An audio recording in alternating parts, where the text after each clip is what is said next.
शपथ होगा शाम को? मुझे खैर समय की जानकारी नहीं है कब होगा शपथ, बट हाँ, तीसरी बार मेरे प्रधानमंत्री जी देश के प्रधानमंत्री बनने जा रहे हैं। कल एनडीए के तमाम लीडर्स की हम लोग की बैठक थी और एक स्वर में, देखिए ये बात सत्य है, इस बात को कोई नहीं नकार सकता कि एनडीए की ये जीत प्रधानमंत्री जी के नेतृत्व की ही जीत है। उनकी वजह से ही एनडीए को इतना प्रचंड बहुमत मिला है। हम लोग कई बार अपने लिए लक्ष्य इतने बड़े कर लेते हैं कि अगर उसमें हल्की सी भी चूक होती है तो सवाल उठने लगते हैं। हकीकत है ये कोई सामान्य बात नहीं है। आज तीसरी बार लगातार एनडीए को जनादेश मिला है एनडीए के समर्थन में। ये कोई मामूली बात नहीं है। इतिहास अगर मैं ठीक से जानता हूं तो शायद दूसरी बार ही ऐसा हुआ है इन 7 दशकों में कि किसी एक प्रधानमंत्री को, किसी एक गठबंधन को लगातार तीसरी बार सरकार बनाने का मौका मिले। तो अपने में ये बहुत बड़ी उपलब्धि है और इस उपलब्धि का श्रेय मेरे प्रधानमंत्री जी के नेतृत्व को ही जाता है। और कल एनडीए की बैठक में एक स्वर में बिना किसी शर्त के तमाम एनडीए के घटक दलों ने पुनः तीसरी बार, महज ये एक औपचारिकता थी बट उसको भी हम लोगों ने पूरा किया और उनके नेतृत्व को पुनः हम लोगों ने स्वीकारा है। और बहुत जल्द मेरे प्रधानमंत्री जी तीसरी बार देश के प्रधानमंत्री पद की शपथ लेंगे।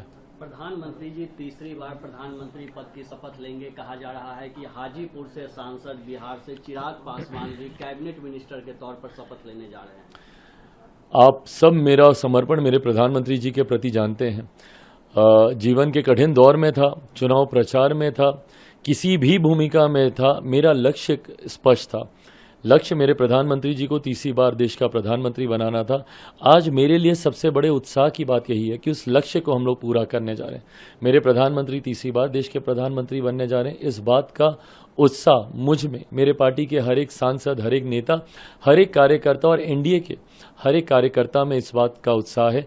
कौन अब सरकार में आता है, नहीं आता है, कौन मंत्री बनता है, नहीं बनता है, ये किसी भी घटक दल की प्राथमिकताओं में नहीं है। मैं कई बार मीडिया चैनल पर सुनता हूं कि इसने ये मांग की, वो मांग की, किसी ने नहीं। कल एनडीए की बैठक में सिर्फ हम लोगों ने प्रधानमंत्री जी के नेतृत्व को पुनः स्वीकारते हुए औपचारिकता हम लोगों ने निभाई है। प्रधानमंत्री जी प्रधानमंत्री बने, इस बात की तत्परता हम सब में। कहा जा रहा है, मीडिया में ऐसी चर्चा थी और तो आपने भी देखा होगा, सुना होगा कि आपके पार्टी की तरफ से 2 मंत्री 3 मंत्री के पद की मांग की गई है। इसमें कितनी सच्चाई? मैं पूरी तरीके से इन बातों का मैं खंडन करता हूं। कोई मांग नहीं है और मांग हो भी नहीं सकती है, क्योंकि हम लोग का लक्ष्य ही प्रधानमंत्री जी को प्रधानमंत्री बनाना था। उसके लिए हर एक घटक दल ने अपनी एक ईमानदार भूमिका निभाने का काम किया।